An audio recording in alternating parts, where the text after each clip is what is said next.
Twin flame silent phase मौन चरण क्या होता है? ट्विन फ्लेम साइलेंट फेज मौन चरण, यह चरण ट्विन फ्लेम्स यात्रा का सबसे कठिन और गहराई से परिवर्तनकारी हिस्सा होता है। इस चरण में डिवाइन मास्कुलाइन और डिवाइन फेमिनाइन के बीच संचार बहुत कम या बिल्कुल नहीं होता। नीचे इस साइलेंट फेज को विस्तार से समझाया गया है। ट्विन फ्लेम साइलेंट फेज मौन चरण क्या होता है? मौन चरण वह समय होता है जब दोनों ट्विन फ्लेम्स एक दूसरे से अलग हो जाते हैं। इस दौरान एक या दोनों को इंटेंस इमोशनल पेन, कन्फ्यूजन और डर का सामना करना पड़ता है। साइलेंट फेज क्यों आता है? आंतरिक हीलिंग के लिए दोनों आत्माओं को अपने अपने कर्म, ट्रॉमा और ईगो को हील करने का समय देना होता है। डिवाइन मास्कुलाइन का रन करना आमतौर पर डीएम डर के कारण कनेक्शन से भागता है। डिवाइन फेमिनाइन की overwhelming energy DM divine feminine की तीव्र ऊर्जा डीएम को असहज कर सकती है। ट्रिगर्स और पुरानी भावनाएं, ये चरण पुराने जख्मों को उभरता है ताकि आत्मा उन्हें समझे और मुक्त हो सके। साइलेंट फेज के दौरान क्या अनुभव होता है? एक दूसरे से ब्लॉक करना या दूर भागना, अचानक दूरी आना बिना किसी स्पष्टीकरण के, भावनात्मक दर्द, उदासी और अकेलापन, आत्मसमझ, आत्मसंशोधन की प्रक्रिया शुरू होना, लगातार एक दूसरे के बारे में सोचना लेकिन संपर्क न कर होना। साइलेंट फेज का उद्देश्य क्या होता है? आत्मिक रूप से परिपक्व बनना, बिना किसी लगाव के शुद्ध प्रेम को समझना, आत्म प्रेम और आत्मनिर्भरता सीखना, यूनियन की तैयारी करना। साइलेंट फेज से कैसे बाहर आए? स्वयं पर ध्यान दें, मेडिटेशन, जर्नलिंग और आत्म प्रेम का आभास करें। ट्विन को स्पेस दें, उन्हें मजबूर न करें बल्कि ऊर्जा के स्तर पर जुड़ाव बना रखें। डिवाइन पर भरोसा रखें, यूनिवर्स समय आने पर यूनिवर्स पुनर्मिलन करवाएगा। हीलिंग जारी रखें, हर घाव से सीखने की कोशिश करें। ट्विन फ्लेम साइलेंट फेज के बाद जो अगला चरण आता है उसे अक्सर सरेंडर फेज या हीलिंग या एंड इनर वर्क फेज कहा जाता है। यह चरण बहुत ही महत्वपूर्ण होता है यूनियन की दिशा में।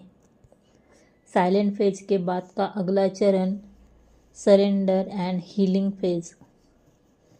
नंबर 1, सरेंडर, समर्पण। आप अपने ट्विन से जुदाई को एक्सपेक्ट कर लेते हैं। आप उन्हें जबरदस्ती पकड़ कर रखने की कोशिश नहीं करते। आप ये समझ जाते हैं कि यूनियन डिवाइन टाइमिंग पर ही होगा। नंबर 2, इनर हीलिंग शुरू होती है। आप अपने childhood wounds, abandonment issues, fear of rejection जैसी चीज़ों को हील करना शुरू करते हैं। इमोशनल ट्रिगर्स कम होने लगते हैं। Number 3, spiritual growth. आप meditation, journaling, affirmations, shadow work करते हैं। आप अपने हायर सेल्फ से जुड़ने लगते हैं। ट्विन फ्लेम को छोड़कर आप अपने सोल मिशन की ओर ध्यान देने लगते हैं। नंबर 4, सेल्फ लव का विकास। आप खुद से प्रेम करना सीखते हैं। आप आपके अंदर किसी की वैलिडेशन की ज़रूरत नहीं रहती। नंबर 5, टेलीपैथिक कनेक्शन मजबूत होता है। आपको ड्रीम्स, साइंस, सिंक्रोनासिटीज मिलते रहते हैं। 1111, 222 या उनका नाम, फोटो, गाना आदि। इसके बाद क्या होता है? जब दोनों ट्विन फ्लेम्स अपनी इंडिविजुअल हीलिंग पूरी कर लेते हैं और सच्चे दिल से सरेंडर कर देते हैं, तब अगला चरण आता है यूनियन या हारमोनियस रीयूनियन फेज। इसमें कम्युनिकेशन फिर से शुरू होता है, ईगो बैरियर कम हो जाता है। आप दोनों एक स्पिरिचुअल कपल की तरह मिलते हैं। ना कि केवल रोमांटिक कपल की तरह।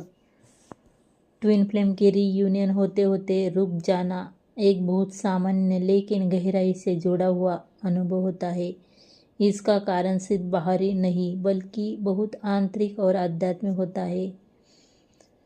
इनर हीलिंग अधूरी रह जाती है। ट्विन फ्लेम्स का मिलना तभी संभव होता है जब दोनों ने अपनी अपनी भावनात्मक और आध्यात्मिक हीलिंग पूरी कर ली हो। अगर किसी एक में अभी भी असुरक्षा, डर या गुस्सा कोडिपेंडेंसी बाकी है तो यूनियन रुक सकती है। यूनिवर्स चाहता है कि आप पूरी तरह से खुद में पूर्ण बने, तभी डिवाइन यूनियन संभव है। कार्मिक लेसन्स बाकी होते हैं। कभी कभी रीयूनियन रुक जाती है क्योंकि आप या आपका ट्विन कोई पास्ट लाइफ कार्मिक लेसन पूरा नहीं कर पाया होते। जब तक ये कार्मिक साइकिल पूरे नहीं होते तब तक यूनियन डिले होती है। सेपरेशन फेज का उद्देश्य। सेपरेशन फेज सिर्फ दुख देने के लिए नहीं होता। इसका उद्देश्य है आत्म प्रेम सीखना, आत्मसम्मान जागृत करना, अपने मिशन को पहचानना। अगर यह उद्देश्य अभी तक पूरा नहीं हुआ है तो यूनिवर्स रीयूनियन को रोकेगा। डिवाइन टाइमिंग अभी नहीं आया होता। हर ट्विन फ्लेम जर्नी एक डिवाइन क्लॉक से चलती है। कभी कभी आप तैयार होते हो लेकिन डिवाइन मस्कुलाइन या फेमिनाइन अभी आध्यात्मिक रूप से नहीं जागे होते। यूनिवर्स उसी समय मिलन कराता है जब दोनों सोल्स वाइब्रेशन मैच करती है। ईगो या control issues. Twin flame connection में ईगो सबसे बड़ा ब्लॉकेज बन सकती है। अगर आप या आपका ट्विन अभी भी कंट्रोल करना चाहते हैं, ब्लेम करते हैं या मैनिपुलेटिव एनर्जी में है तो यूनियन रुक सकती है।